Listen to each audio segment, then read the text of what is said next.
forte é o nosso Deus. Meus irmãos, nós vamos dar continuidade então ao estudo que nós estamos fazendo a respeito do ser de Deus, o capítulo 2 da Confissão de Fé de Westminster, e hoje nós vamos continuar falando a respeito dos problemas relacionados ao ateísmo.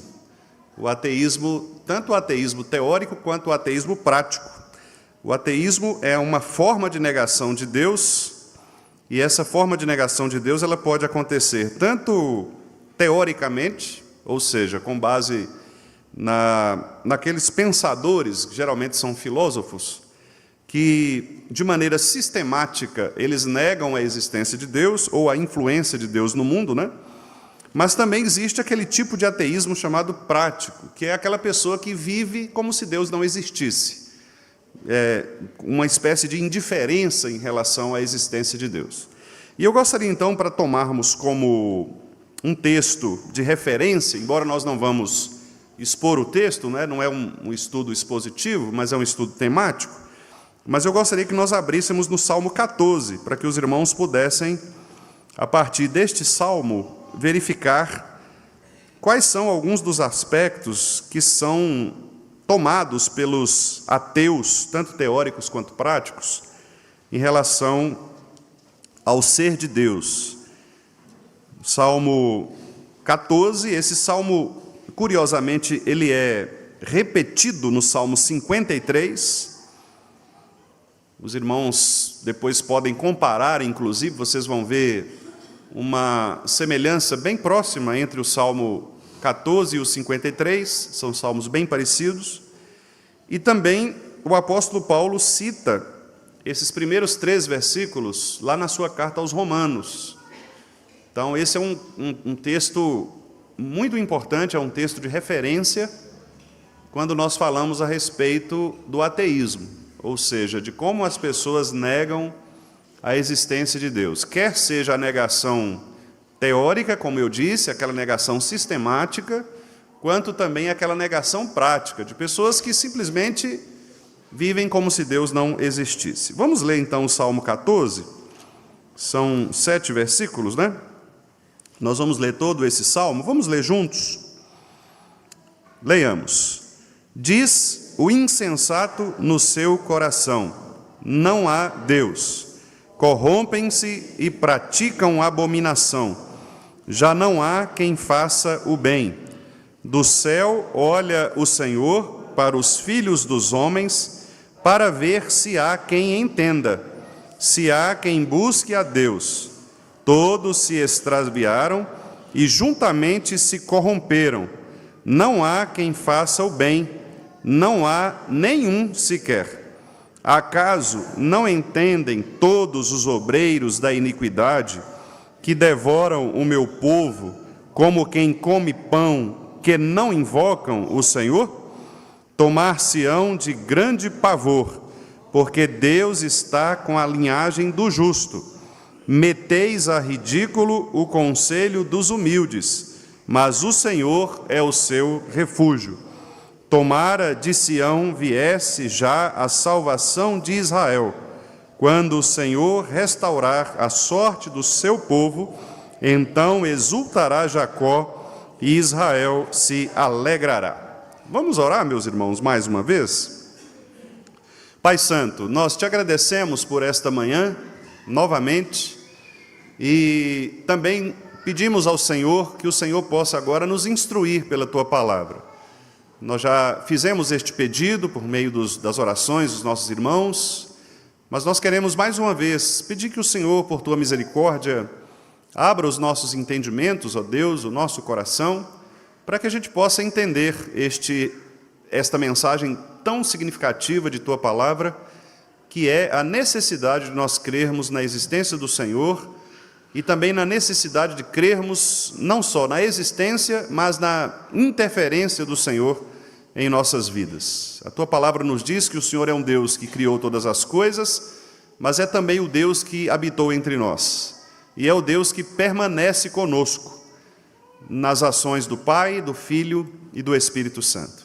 Por isso, ó Pai, que nós entendamos este mistério da Trindade, a existência do Senhor nas 3 pessoas, para que assim, ó Deus, usufruamos como teus filhos de todos os benefícios que advêm de ti. Ensina-nos nesta manhã, é o que nós te pedimos no nome de Jesus. Amém. Meus irmãos, então, claramente o Salmo está nos indicando aqui algumas questões relativas a atitudes, né, de pessoas que negam o ser de Deus. A primeira palavra que o texto usa para se referir a esse tipo de gente é a palavra insensato. A palavra insensato, ela é usada na Bíblia também em outras traduções. Às vezes aparece a palavra tolo, às vezes aparece a palavra nécio, às vezes imprudente, às vezes perverso. São possíveis traduções que, claro, cada um tem a sua especialidade, mas, no geral, elas significam uma mesma coisa. Ou seja, são aquelas pessoas que nutrem impiedade no seu coração e, pelo acúmulo dessa impiedade, que a Bíblia chama de iniquidade, essas pessoas, então, elas se afastam de Deus. Então, quando os irmãos lerem na Bíblia a palavra iniquidade, ela geralmente está se referindo a um acúmulo de pecado. Uma coisa é a pessoa que peca. Nós pecamos, nós ainda somos pecadores. Infelizmente, o pecado residual ainda está em nós e nós pecamos. Mas nós não somos chamados iníquos. Por quê? Porque a iniquidade é algo que pertence ao ímpio. A iniquidade é o acúmulo de pecado. Imagine uma casa abandonada por alguns anos. Aquela sujeira vai se acumulando, certo? Então, a sujeira existe, mas ela vai se tornando acumulada, aquela crostra ali nas coisas, difícil de tirar, ferrugem, bichos. É isso que a Bíblia chama de iniquidade. Esse acúmulo de maldade, esse acúmulo de pecado. E essa iniquidade, ela é característica daquele que é o insensato, o perverso, o ímpio, aquele que a Bíblia chama de nécio, de tolo, que é essa pessoa que, ao invés de abandonar ou de limpar a casa e preencher esta casa com as virtudes do Espírito, ela permanece na sujeira, na podridão. E aí os irmãos se lembram daquele texto de Jesus na expulsão dos demônios, né? Quando Jesus disse, olha, não adianta nada você limpar a casa e deixá-la vazia, porque depois a sujeira vem e toma conta de novo. Os demônios vêm numa quantidade até maior e causam dificuldades para você, né? Então ali, qual é a instrução da palavra? Limpar e revestir, limpar e colocar coisa nova, que é o que Paulo diz. Olha, tirem o pecado, mas revistam-se daquilo que é virtuoso. Então é sempre esse movimento. O insensato, ele não faz isso. O insensato, ele vai acumulando maldade, acumulando iniquidade, acumulando pecado. E isso vai causando, naturalmente, um inchaço, né, de apostasia ou de afastamento de Deus, que é o que o Salmo 14 mostra. Então, o insensato, ele diz onde? No seu coração. Porque o coração, nós sabemos, é a sede dos desejos humanos. É o lugar onde nós entendemos as coisas, onde nós escolhemos, onde nós pensamos, onde nós sentimos. É o coração. Então, é no coração que o insensato, que é o pecador, que é o ímpio, ele produz esta declaração: não há Deus. Quando a pessoa nega a existência de Deus, não há Deus, a primeira coisa que acontece é o comportamento imoral. Por isso o versículo segue dizendo, corrompem-se. E quando eles se corrompem, o que faz? Eles praticam abominação. Então, essa é a sequência, que é a sequência que Paulo menciona lá em Romanos. O homem, mesmo tendo conhecimento de Deus, não quis adorá-lo como Deus, e por isso Deus os entregou a uma disposição mental reprovável para que eles cometam todo tipo de impureza. E aí a impureza começa primeiramente no culto, que é exatamente essa deserção de Deus, essa apostasia, e depois na prática moral. Eles entregam os corpos para suas próprias paixões, etc.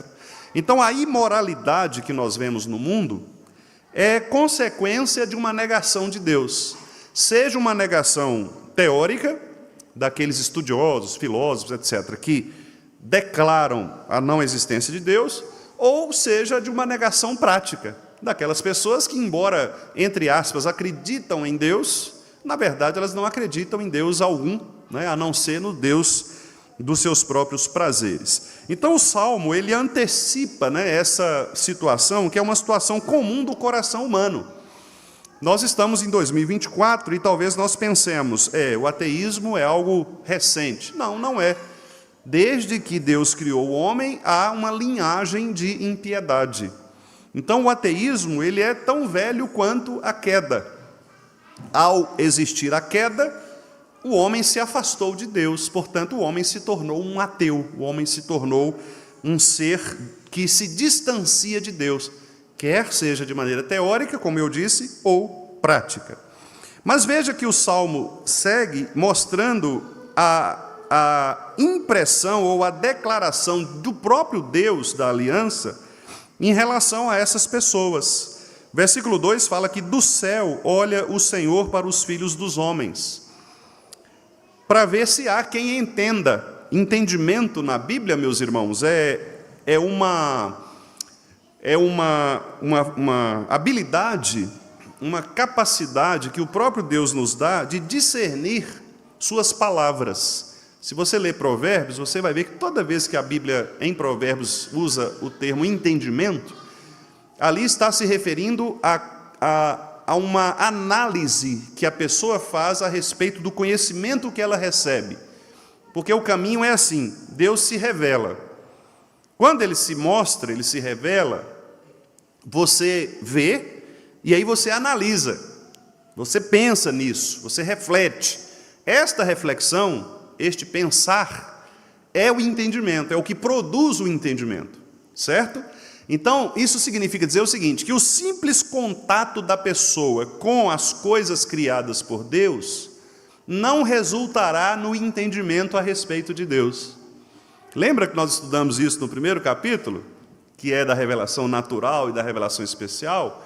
A pessoa, quando ela vê a criação, ela é suficientemente esclarecida quanto à existência de Deus, correto? Deus existe, mas ela não é capaz de analisar, entender, refletir, a menos que Deus transforme o seu coração e dê a ela discernimento, que é esse entendimento aqui que a Bíblia fala. Então, quando o Senhor olha do céu para os filhos dos homens, para ver se há quem entenda, o que o Salmo está dizendo aqui é o seguinte, para ver se existe alguém que seja capaz de analisar, de compreender de verdade quem Deus é, de refletir acerca de Deus. Só que com a queda, ninguém é capaz de fazer isso. O homem está morto nos seus delitos e pecados. Por isso o versículo 3 diz, todos se extraviaram e juntamente se corromperam. Não há quem faça o bem, não há nenhum sequer. Ou seja, o homem não é capaz de, por si mesmo, produzir o que é bom. Porque o homem não pode produzir aquilo que ele não pode retirar algo dele que ele não tem, né? Então a bondade não está no homem, o bem não vem do homem, isso é de Deus. Então, se eu nego Deus, naturalmente eu perco estas faculdades que pertencem a Deus. Ah, pastor, mas e essas pessoas que fazem boas ações, boas obras, etc.? Sim, todas estas coisas são consequências de o homem ser imagem e semelhança de Deus. Mas estas coisas, elas não são consideradas por Deus como obras boas, porque não são obras de obediência. A confissão de fé mais à frente vai inclusive dizer que elas se tornam perigosas para essas pessoas, elas se tornam acusação para essas pessoas. Por quê? Paulo lá em Romanos, porque tendo o conhecimento de Deus, não o glorificaram como Deus. Então, mesmo que a pessoa faça uma boa ação, essa boa ação com a motivação errada, ela não é considerada por Deus como algo bom. Correto? Porque a motivação do homem está colocado noutro Deus e não no verdadeiro Deus. Então, é um ato de idolatria. Então, não é só fazer uma boa ação. Ah, fulano é tão bom, ele faz coisas boas para a sociedade. Sim, mas se esta motivação não estiver centrada em Deus, isso não conta nada em relação a Deus. Pode contar em relação às pessoas, mas em relação ao ser de Deus, absolutamente nada. Muito pelo contrário, isso se torna agravante, porque esta pessoa deveria observar o ser de Deus para fazer de acordo com a vontade de Deus. Então, este é o olhar de Deus. Deus olha e diz, não há ninguém que faça o bem. Ninguém. Não há quem busque a Deus, todos se extraviaram, todos se corromperam, juntamente se corromperam. Isso é tão interessante, irmãos, eu acho uma dica, né, para os irmãos que são leitores da Bíblia, todos aqui, né, certamente, são leitores da Bíblia. Aqueles que são leitores assíduos, frequentes, né,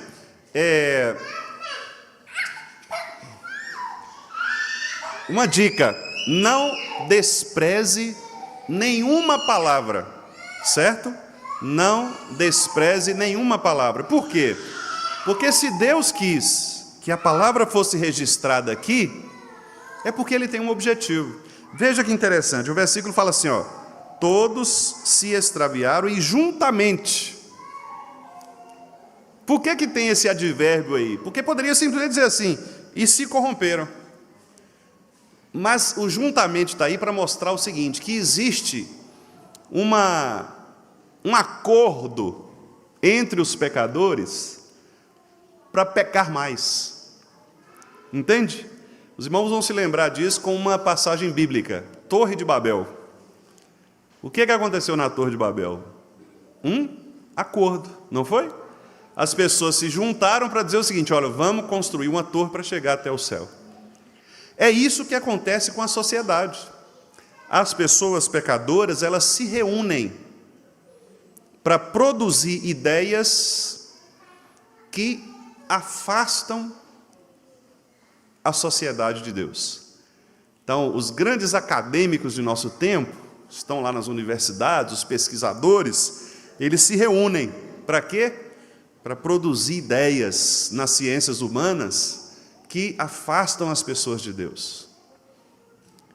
Eles se reúnem, ninguém fala nada sozinho. Sempre existe um juntamente, porque o pecador é assim, ele se junta para produzir uma inimizade contra Deus. Então isso é muito importante, eles se corrompem juntos. Por que Jesus absolveu a mulher que foi acusada de adultério? Uma das razões. Porque ninguém comete adultério sozinho.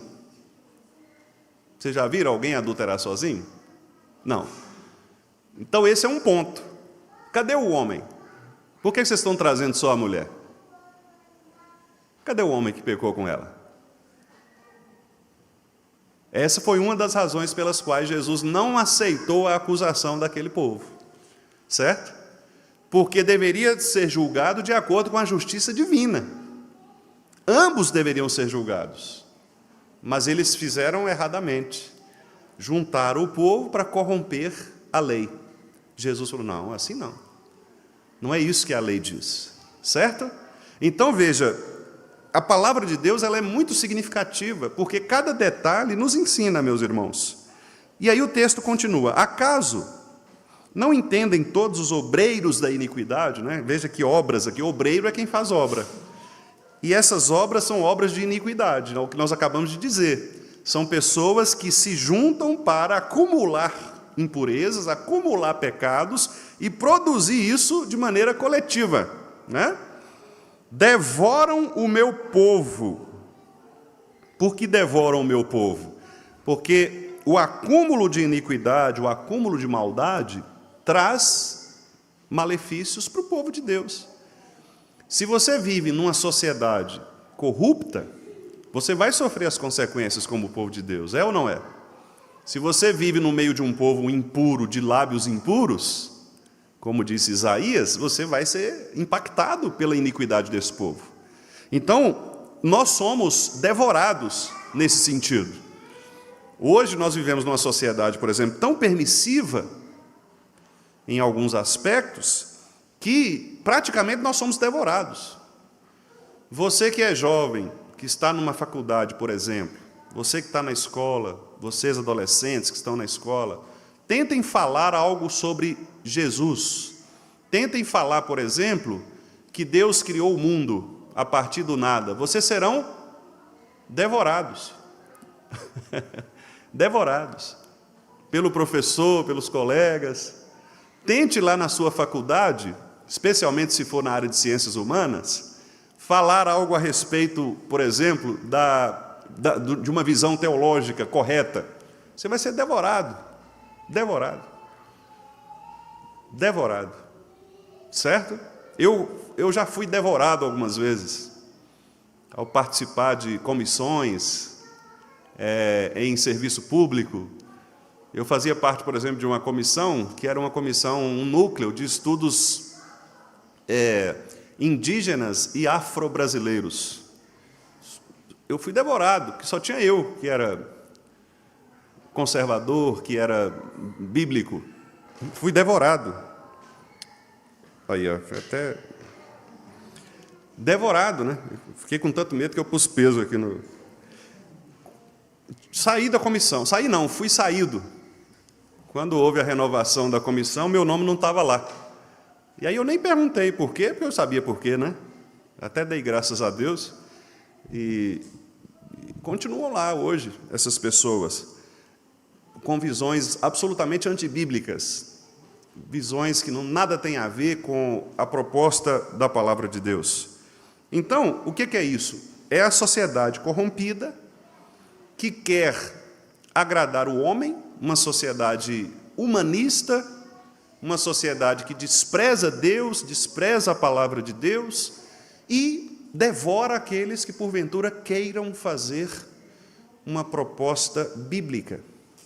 Não é isso? As nossas irmãs aqui que são psicólogas, tente implantar o aconselhamento bíblico, a visão cristã no aconselhamento, por exemplo, numa discussão de grupo de faculdade. Vocês vão ser devoradas facilmente, porque não é essa a perspectiva generalista daquela ciência específica. E eu citei aqui a psicologia, porque eu sei que tem irmãs aqui que lidam com essa área, trabalham com essa área, mas isso em qualquer outro lugar. Mesmo você que está num ambiente administrativo, tente falar sobre Deus, por exemplo, lá no seu ambiente administrativo. Você vai ver, você vai ser devorado. As pessoas não aceitam, não aceitam. Vai para a área da saúde, por exemplo. Aqui tem irmãs também, né, que têm trabalhado na área da saúde. Tente falar, por exemplo, sobre Deus nestas questões. Você vai ser devorado, porque hoje a mentalidade qual é? Uma mentalidade humanista. Então é isso que o salmista está dizendo. Estas pessoas que são obreiras da iniquidade, elas devoram o povo de Deus, como quem come pão. É interessante essa frase, né? Comer pão não é uma coisa tão natural para a gente, não é? Comer pão é aquela coisa que você nem... É tão mecânico, é tão automático, que você... Pela manhã ali, aquele pãozinho quente e tal, você come. A ideia do texto aqui, assim, é algo, para eles, é algo natural e satisfatório. Eles fazem isso, assim, naturalmente. Constantemente. Certo? Fazem isso com constância e naturalmente, como se fosse comer pão mesmo. Só que aí vem o juízo de Deus, né? Sobre essas pessoas, versículos 5 e 6. Tomar-se-ão de grande pavor. Ou seja, uma hora a coisa se reverte. Porque Deus está com a linhagem do justo. Deus está conosco. Então haverá um momento de grande pavor dessas pessoas. Mesmo que eles consideram ridícula nossa posição cristã, versículo 6, meteis a ridículo o conselho dos humildes, ou seja, eles consideram nossa perspectiva cristã ridícula. Se você chegar numa aula de biologia e falar que você não crê na teoria da evolução como teoria da criação do universo, você vai ser considerado ridículo. As pessoas vão rir de você, eles vão meter você a ridículo. É esse versículo aqui. Só que você tem que lembrar da segunda parte. O Senhor é o seu refúgio. Não interessa se aquelas pessoas estão zombando de você, rindo de você, achando que a sua posição é uma posição piegas. Não, fique firme, Jesus está com você. O Senhor da aliança é o seu refúgio. Você não precisa, obviamente, criar problemas, confusão, brigar com as pessoas, ser indelicado, mas sustente sua posição com mansidão, até onde for permitido fazer isto.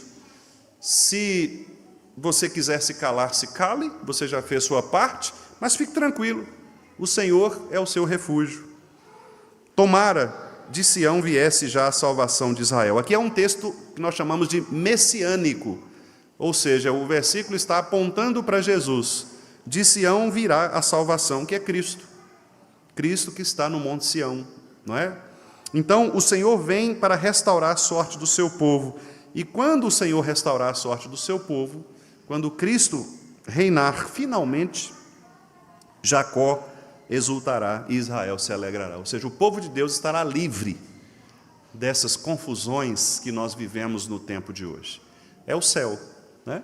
Quando nós estivermos na restauração completa, já não existirão mais estas provocações, estas ilações, estas filosofias que tentam abusar dos crentes e negar a existência do nosso Senhor. Então, eu fiz aqui, meus irmãos, um breve resumo, né, deste salmo, e nós vamos avançar aqui, então, até o ponto em que agora nós vamos iniciar este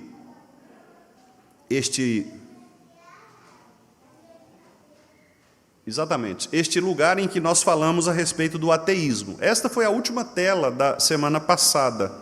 Os irmãos vão se lembrar, né, aqueles que estiveram aqui. Nós fizemos a seguinte pergunta: mas existe mesmo algum ateu de verdade? Eu até brinquei com os irmãos com aquela frase conhecida, né, do Caetano Veloso, quando alguém perguntou para ele qual era a sua crença, ele disse: eu sou ateu, graças a Deus, né? Obviamente é uma ironia típica do Caetano, né?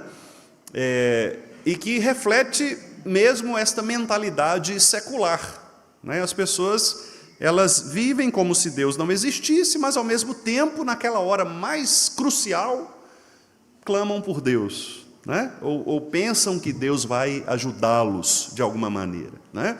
Então, eu não acredito em Deus, vivo como se Deus não existisse, mas na hora do desastre, na hora da doença terminal, na hora de um filho desaparecido, na hora de... Aí eu peço às pessoas para orar, não é? Reza aí por nós, não importa a sua religião, peça aí por... Quer dizer, a pessoa evoca a existência de um Deus qualquer, porque ela sabe que, no final das contas, há um Deus que precisa ser adorado e que é o Deus que vai socorrê-la, muito embora, como diz Paulo lá em Atenas, elas estão buscando deuses falsos, né? Embora Deus esteja tão perto que, se ela tateasse, ela encontraria. Mas como ela não tem o verdadeiro Deus, ela fica arriscando: olha, reze aí por nós, não importa a sua religião, qualquer que seja a sua religião, peça aí para o seu orixá, peça para o seu, né, pro Buda, peça qualquer um aí, que de onde vier está bom. Não importa de onde vier, se vier, está bom. Então, isso mostra uma religiosidade absurdamente contrária à palavra, né? Não terás outros deuses diante de mim.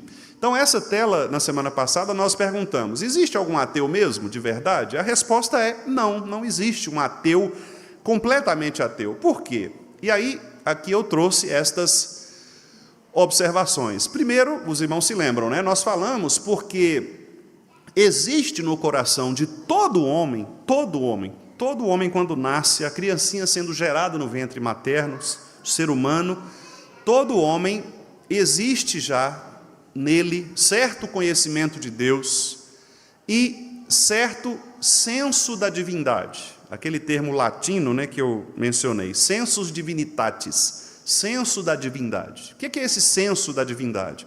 É exatamente uma percepção de que há um Deus. É isso.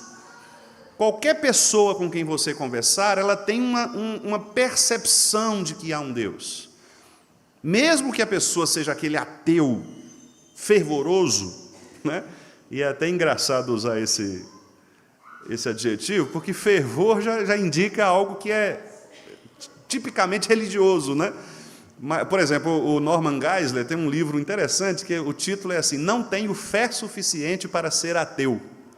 Né? E ele faz uma brincadeira dizendo o seguinte, que para ser ateu você tem que ter mais fé do que quem não é ateu, porque a fé numa crença qualquer é mais fácil do que o ateísmo, do que crer no ateísmo. Porque crer no ateísmo é virar as costas para tudo aquilo que é da própria natureza humana. Porque o ser humano, ele sempre crê em algo, certo? Seja nele mesmo, seja num projeto dele, seja numa questão natural, seja na ciência. O ateu, geralmente, ele acredita na ciência. E a ciência, como nós sabemos, não é absoluta. Quantos dos irmãos aqui já viram, por exemplo, dizer que café faz mal à saúde? Na segunda-feira. Na terça-feira, o outro cientista fala que café faz bem à saúde. Já viram isso? Não é? Segunda-feira, um cientista fala assim, não tome adoçante. Aí, na terça, o outro fala, tome adoçante. Qual ciência você vai seguir? Qual ciência você vai seguir? Né? Porque a ciência não é absoluta. Não é absoluta. Você tem o quê? Você tem pressupostos, você tem teorias, mas não é absoluto. De novo, usando a psicologia como exemplo. Quantas correntes nós temos, não é, Vivi? Psicológicas que podem ser usadas. Você vai para o campo da psicanálise, tem N possibilidades. A teoria do Rogers, teoria do Lacan, teoria do Freud, esses para falar os grandes, né? Fora os outros. Na pedagogia, é Vygotsky, é Montessori, é Piaget. São cientistas, todos. Mas são cientistas que têm pressupostos diferentes, específicos. Qual deles está certo? Está vendo? Mas o indivíduo, ele quer crer na ciência como se a ciência fosse verdade absoluta. Não é. Não é. Então, o ateu, ele fala, não, eu creio na ciência. Né? Como existe um ateu muito famoso, que é o Richard Dawkins.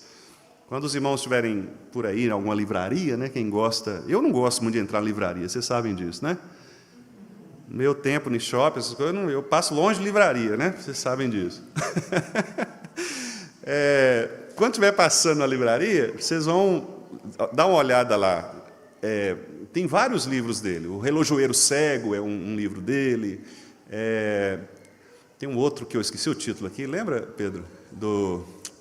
Até o Alistair McGrath, ele faz uma crítica. Depois eu vou lembrar. Mas ele tem vários livros em que ele fala a respeito da não existência. O ministério dele, né, para usar essa expressão, é negar Deus. Então, ele fez disso um objeto de sua vida. Né? É famosão o cara. Mas ele acredita em quê? Na ciência. Na ciência, que é um campo, como eu acabei de dizer para vocês de uma maneira muito simplista, um campo cheio de teorias contraditórias. Cheio de teorias contraditórias. O próprio Charles Darwin, na sua época, da teoria das espécies, foi massacrado pela comunidade científica. Depois os irmãos leem, façam uma pesquisa no Google mesmo. Coloca lá, teoria da evolução, contra a teoria da evolução, algo assim. Vocês vão ver que na própria época de Darwin, os cientistas que eram colegas dele não acreditavam na teoria. Tinham outros pressupostos. Achou aí?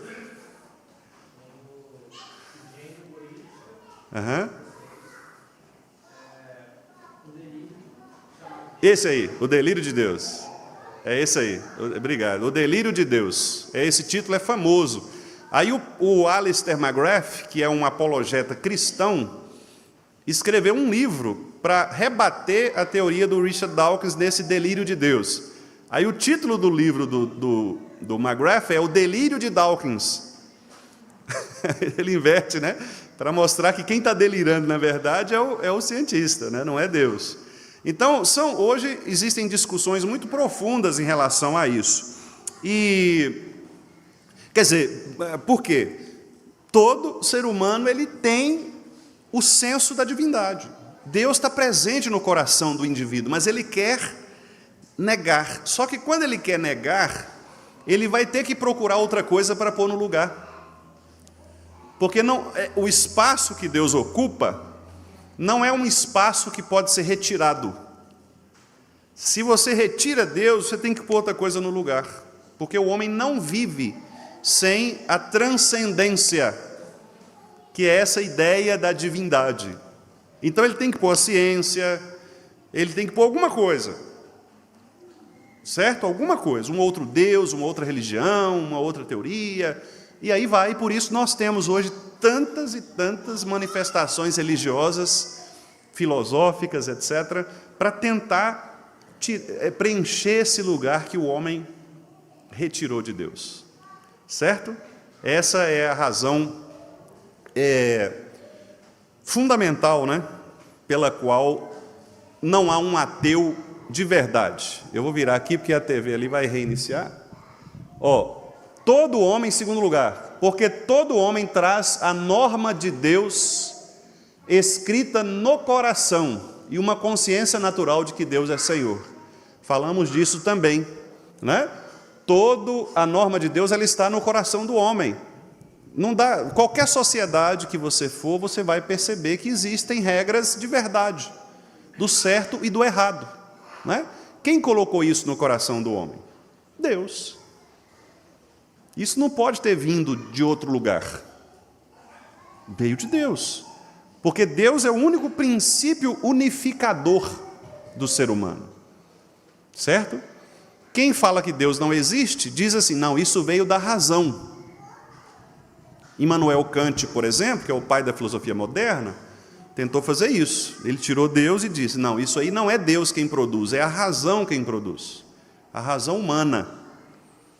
Como assim, Kant? É porque a razão humana ela é universal. Ela produz um princípio universal, chamado imperativo categórico. E esse princípio universal é que vai governar as outras coisas. Ah, é? É. Por exemplo, tem um mendigo ali na minha rua. Ele é humano como eu sou. Por que eu sei que ele é humano como eu sou? Porque Deus falou? Não. Porque eu olho para ele e eu olho para mim. Eu olho para ele, olho para mim. Nós somos parecidos. Ele tem mão, tem pé, tem cabeça, orelha. Ele não é um cachorro, não é um gato. É um ser humano. Ótimo. A razão me diz isso. Aí eu penso, bom, se ele é ser humano e está nessa condição, e eu sou ser humano, eu também posso um dia estar na mesma condição dele. Então, para que não aconteça isso comigo, eu vou tirá-lo da condição dele. Porque se acontecer comigo alguma coisa assim, alguém vai me tirar também dessa condição. Esse é o princípio de Kant, o princípio racional. Não tem nada a ver com Deus, é a razão humana. Aí, o C.S. Lewis perguntaria assim, tá, mas de onde Kant tirou essa ideia de que ele pode estar numa situação ruim? O que é certo e o que é errado? Por que a razão não diz que aquela condição é a boa e a ruim é essa que eu estou aqui? De onde ele tirou os valores bom e ruim, bem e mal? De Deus. Certo? O ser humano não consegue produzir valor por ele mesmo. É Deus quem é o Deus da bondade. E esta bondade, esse conhecimento da bondade, é que me faz saber o que é bom e o que é ruim. Então, Kant só teve a percepção de que aquilo era ruim e aqui é bom, porque Deus deu a ele esta compreensão do que é bom e do que é ruim. É uma situação muito interessante, né? Bom, todo homem tem essa norma para saber o que é certo e o que é errado. Em terceiro lugar, porque Deus se manifestou tão claramente em suas obras, que todo homem pode encontrá-lo, até mesmo pelo tato. Aquele texto de Paulo que eu citei aos irmãos, Paulo em Atenas. Deus está tão perto de vocês que, se vocês tatearem, vocês conseguirão encontrar. Paulo ali fez uma leve ironia para dizer o seguinte: olhe-se no espelho, olhe para você. Vocês não dizem aí na sua filosofia grega que você deve conhecer a si mesmo? Então, olhe para você, e olhando para você, você não vai se encontrar, você vai encontrar Deus.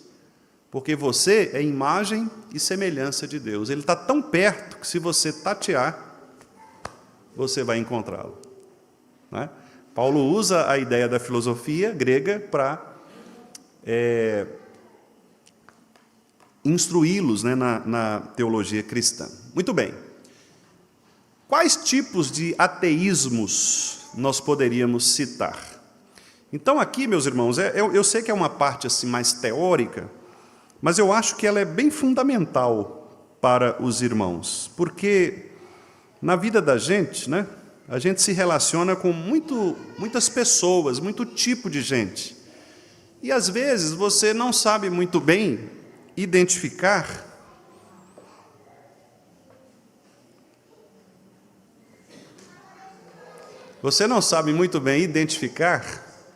Eu vou fazer uma pausa aqui que eu vou contar um caso engraçado. Espera aí.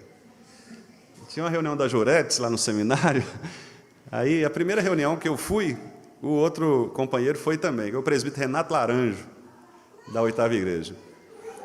E o presbítero Renato Laranjo, assim, ele é 440 volts, né? Os irmãos conhecem, ele já veio aqui. Eu sei porque eu vi os vídeos antigos e eu vi que ele esteve aqui uma ocasião. E ele é todo elétrico, né? Aí, na reunião, a mesa fazia assim,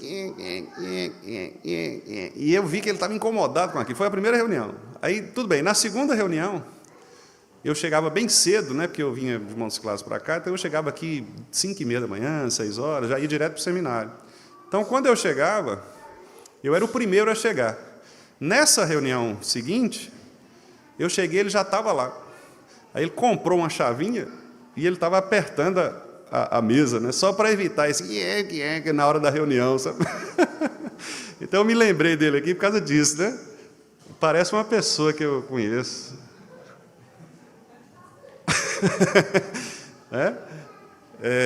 Aí, agora sim, firmou. Então, às vezes incomoda, né? Você tem que resolver para não gerar problema. Então, feita essa consideração importantíssima, né? Nós vamos ver ali, o que eu estava dizendo? Que às vezes você pensa, mas pastor, por que a gente tem que saber esses negócios tão teóricos, às vezes difícil? Por esta razão que eu disse aos irmãos, às vezes você está conversando com uma pessoa e você não sabe bem identificar. A pessoa diz assim, eu não acredito em Deus, não. Aí você acha que ela é igual a qualquer outro. E às vezes não é. Às vezes o tipo de ateísmo que ela produz ali, de dizer eu não acredito em Deus, é algo diferente. É um tipo de ateísmo diferente que, portanto, você vai ter que ter uma abordagem diferente no processo de evangelização, não é? Então, por isso que eu trago aqui essa informação, e eu, obviamente, não vou me aprofundar, não é, em detalhes, mas de maneira, assim, didática, né? Eu vou tentar expor para os irmãos aqui. Vou virar, porque ali está um pouquinho menor, mas eu vou ficar aqui de lado, na mira ali da transmissão. Então, quais são os tipos de ateus, né? O primeiro deles ali é o especulativo. O especulativo é aquele ateu que eu chamei de teórico. É o cientista, é o filósofo, tá? É aquela pessoa que como o Richard Dawkins, que eu citei aqui, que geralmente é um professor de uma grande universidade, quase sempre uma universidade europeia, quase sempre, ou americana, no segundo escalão, né? O pastor Augusto Nicodemos tem uma frase engraçada que ele fala assim, que as ideias nascem na Europa, pioram nos Estados Unidos e descem para o Brasil. Ele tem essa menção que ele costuma fazer, porque quem produz ideia de verdade é a Europa. Você quer ler coisa boa? É alemão, é francês, é inglês. Aí vem para os Estados Unidos. Os Estados Unidos são mais light, né? São bons também, mas fazem uma salada, né? Aí vem para o Brasil. né? E piora a coisa, porque aí aqui nós não temos de verdade pesquisadores, né? Mas os grandes ateus, então, são aqueles que eles trabalham para negar a existência de Deus. Em relação à fé, né? Nós acabamos de dizer. Não reconhece a Deus. Então eu nego Deus. Deus não existe. Bom, essa negação ela pode ser direta e expressiva, ou seja, o indivíduo ele vai falar isso, ele vai sistematizar isso, né? E aí eu coloquei ali, é aquele que desvencilha de todo conhecimento, senso e crença sobre a deidade. Ele contesta externamente, ou seja, ele vai para um debate público, senta numa mesa de uma universidade e fala que Deus não existe. Ele faz isso geralmente com malícia, geralmente com indiretas, geralmente fazendo piadas, não é? Geralmente colocando os cristãos numa situação constrangedora, humilhando às vezes os posicionamentos cristãos, né? E faz isso internamente, quer dizer, tentando conviver com os seus paradoxos. Então, aquilo que eu disse, o ateu, mas aí o filho é um filho que tem uma doença grave e ele precisa, então, conviver com o seu ateísmo teórico diante de uma situação para a qual ele é impotente. Então, esse dilema do coração permanece. Ou deliberadamente, que é dando mostras da ausência de percepção da deidade, né? Então ele tenta convencer as pessoas de que Deus não existe. Ele faz um trabalho acadêmico, vai lá e dá uma aula, né, falando que Deus não existe e tal. Para quem assistiu aqueles filmes da série Deus Não Está Morto, fica fácil de identificar. É aquele professor lá, né, que está lá tentando provar, tentando debater, tentando mostrar, Deus não existe. É aquilo ali, né? Para os irmãos que não assistiram, se quiserem assistir, é um bom filme, né? Para refletir sobre isso. Deus não está morto. Então, é o cara que se coloca como o professor que quer dizer Deus não existe. E aí ele faz isso de maneira direta e expressa. Ou então, indireta e interpretativo. O que é isso? É aquele que atribui ou nega a Deus coisas pelas quais, por consequência necessária, Deus é negado. Por exemplo, às vezes o indivíduo ele diz assim, eu não creio que Deus mande as pessoas para o inferno, por exemplo. Não, Deus é amor. Então eu não creio que Deus vai mandar as pessoas para o inferno. Bom, o que você está fazendo com isso? Você está descrendo de um atributo divino que é a justiça. Então Deus está sendo, pela sua posição, negado. Porque você está tirando um atributo de Deus que, por consequência necessária, lógica, nega quem Deus é. Não, Deus não vai mandar ninguém para o inferno. Todo mundo vai ser salvo porque Deus é amor. Aí você fala, pô, mas a Bíblia diz que Deus é justiça. E a justiça de Deus fica onde? Aí você está negando, percebe? A justiça divina. E por isso você se torna também um ateu especulativo. Então, os irmãos já perceberam que falsas doutrinas são tipos de ateísmos, certo? Falsas doutrinas que negam o ser de Deus são, por consequência, tipos de ateísmos, né? Bom, e o ateu prático, que é aquele, como eu disse, que não fica debatendo com as pessoas, mas em relação à fé, ou melhor, em relação aos costumes, a prática dele, a ética, né? Em relação à vida, o que ele faz? Ele até pode reconhecer que há um Deus. Então, você fala assim, você acredita em Deus? Acredito, né? Ninguém tem mais fé do que eu. Eu já vi algumas pessoas falarem isso, não sei se os irmãos já viram. Eu tenho fé demais. Ninguém tem mais fé do que eu, né? Só que é uma pessoa que declara isso, mas o que ela faz? Olha lá, ela vive como se Deus não existisse. Como? Por meio do seu comportamento, né? Então, a vida dessa pessoa é uma vida imoral, uma vida que não considera Deus. É aquele defensor da família que já se casou 5 vezes. Como é que esse cara pode falar que ele acredita em Deus? Não, eu sou defensor da família cristã. Quantos casamentos você tem? 5. Eu gosto tanto de família que eu tenho 5. Né? É um bom argumento, né? Não tem isso? O que é isso? É uma incoerência. É uma incoerência. É aquele paradoxo lá. Quer dizer, o indivíduo ele declara com os lábios, mas sua prática mostra outra coisa. Né? Mostra outra coisa bem diferente. Bom, o politeísmo é ateísmo? O que é o politeísmo, irmãos? É a crença em vários deuses. Poli é muito, né? Então, muitos deuses, vários deuses. É um tipo de ateísmo? Sim, claro que é um tipo de ateísmo. E por que é um tipo de ateísmo? Ora, porque se você não crê em um Deus vivo e verdadeiro, você crê em vários deuses, você está negando o verdadeiro Deus. Aqueles filósofos de Atenas com quem Paulo debateu, eram ateus? Eram ateus, certo? Muito embora eles tivessem a manifestação de vários deuses, no fundo, eles eram ateus. Olha aí a citação aqui que eu faço, do François Turretini, que é um teólogo reformado, bastante profundo nessas questões, né, da teologia. Ele diz assim, ó, os gentios são chamados de ateus.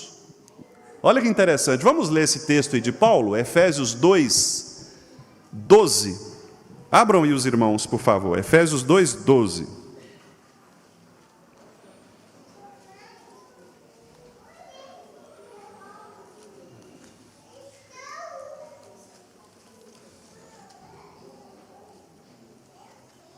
Efésios 2, 12.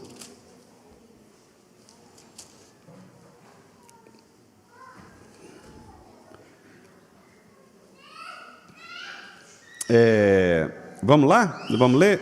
Vamos ler o 11 também, para fazer mais sentido? Vamos lá. Portanto, lembrai-vos de que outrora, vós, gentios na carne, chamados incircuncisão por aqueles que se intitulam circuncisos na carne por mãos humanas, naquele tempo estáveis sem Cristo, separados da comunidade de Israel e estranhos às alianças da promessa, não tendo esperança e sem Deus no mundo.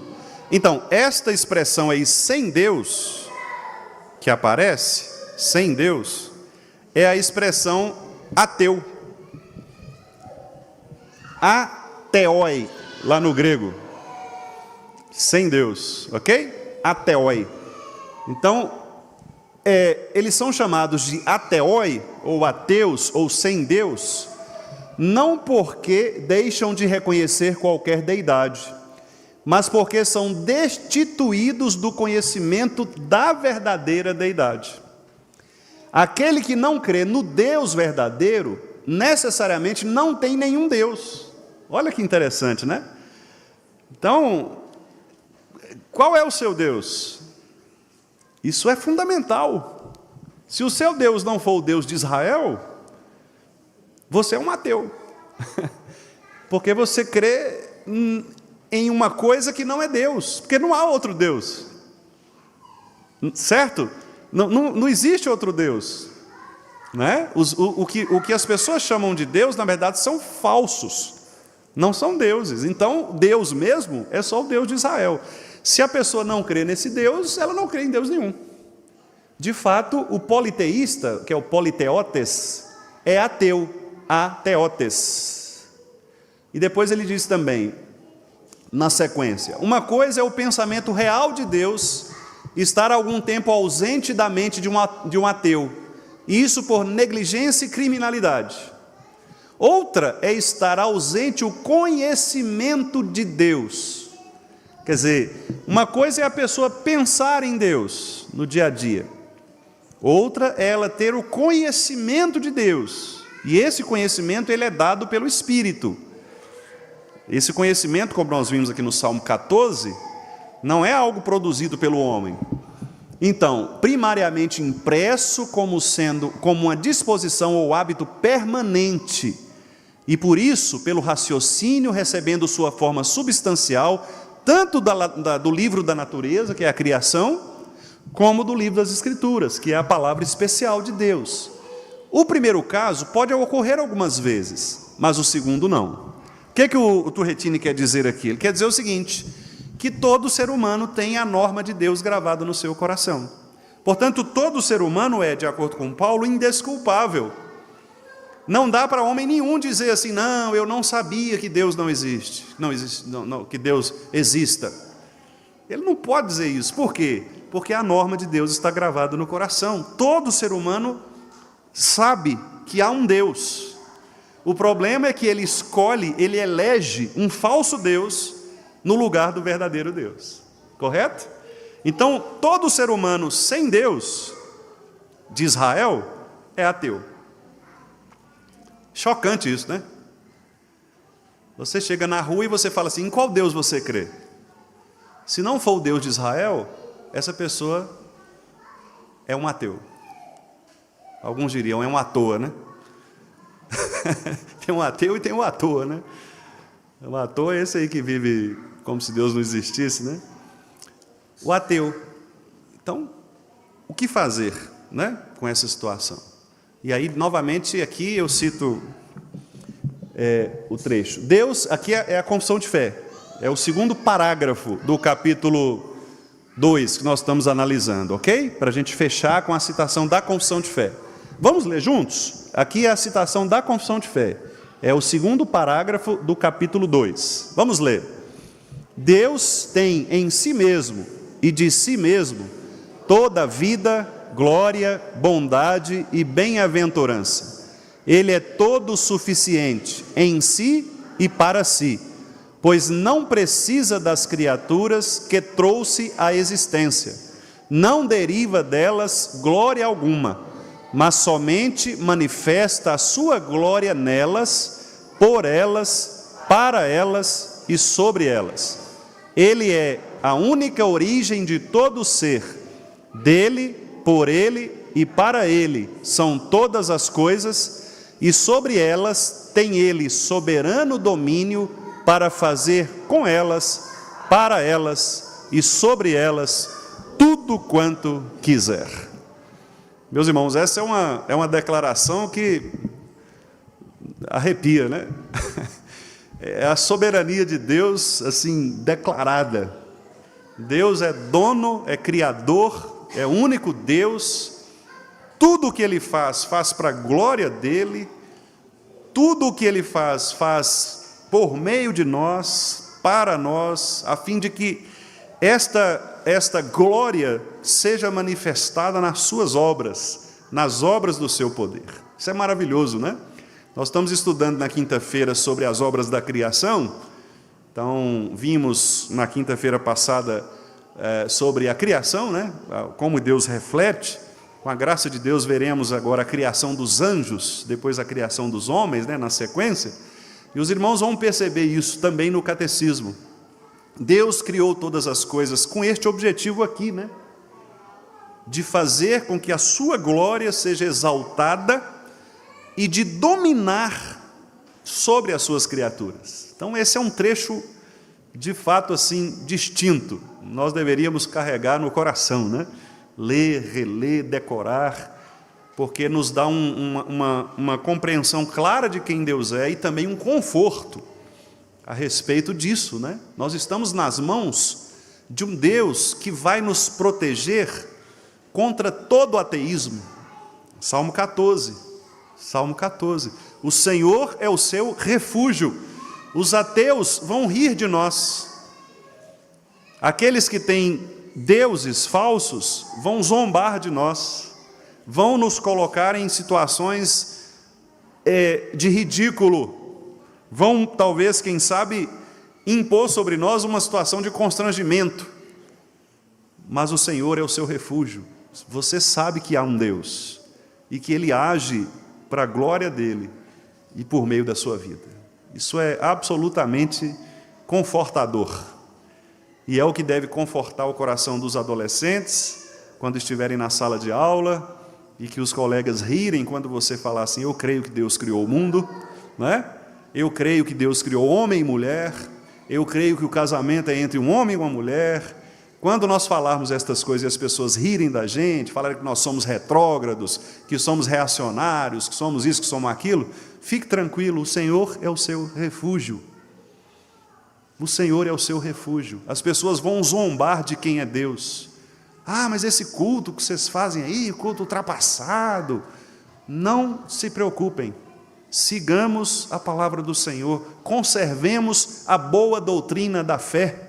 Deixe que as outras pessoas riem de nós, zombem. De Noé, muitos zombaram, lembram? Muitos zombaram. O que é isso? Cara cortando essa madeira aí. Que chuva o quê, rapaz? Eles nem sabiam o que era chuva, né? Porque não tinha chovido ainda sobre a terra. Noé falava de um negócio, e aí ninguém acreditava em Noé. Rindo, zombando. Noé sabia em quem cria. Quando nós sabemos em quem cremos, qual é o nosso fundamento, deixem zombar de nós, né? O Senhor estará conosco, Ele é o nosso refúgio. Então, este texto, ele fecha de maneira sublime essa sequência de assunto. E aí eu quero terminar, irmãos, hoje, né, com essa outra citação. Nós vamos ler juntos também e depois eu abro para perguntas, né, ou comentários que os irmãos tiverem. É a sequência do capítulo, do parágrafo 2 da confissão. Vamos lá? Todas as coisas estão patentes e manifestas diante dele. O seu saber é infinito, infalível e independente da criatura, de sorte que para ele nada é contingente ou incerto. Ele é santíssimo em todos os seus conselhos, em todas as suas obras e em todos os seus preceitos, da parte dos anjos e dos homens, e de qualquer outra criatura, lhe são devidos todo culto, todo serviço e obediência, que ele há por bem requerer deles. Também maravilhoso. E só explicando ali, né, talvez, não sei se os irmãos todos têm compreendem a palavra contingente. Contingente, na filosofia, né, e na teologia, é aquilo que nós chamamos de acaso. Por isso que aparece a palavra incerto depois. Existe aquilo que é necessário, mas existe aquilo que é contingente. Por exemplo, eu estou com esse controle aqui na mão, e eu pergunto aos irmãos assim, se eu soltar este controle, o que acontecerá com ele? Pode responder. Ele vai cair. Por que você sabe que ele vai cair? Porque necessariamente a gravidade vai puxá-lo para baixo. Essa é uma ação necessária. Agora, se eu perguntar assim, se eu soltar esse objeto, ele cairá. Ao cair, ele vai quebrar? Aí você já vai ficar em dúvida. Pode ser que sim, pode ser que não. Isso é contingente, certo? Então, uma ação que é necessária é uma ação que vai acontecer, necessariamente. Uma ação contingente é uma ação que pode acontecer. Ela é incerta. Por isso que ali aparece, né, no texto, dizendo assim, para ele nada é contingente. Por quê? Porque Deus não trabalha com esta vulnerabilidade, esta mudança do ser humano. Para Deus, tudo aquilo que Ele decreta acontece. Tem um hino que nós cantamos, né? Acasos para Deus não haverá, não é?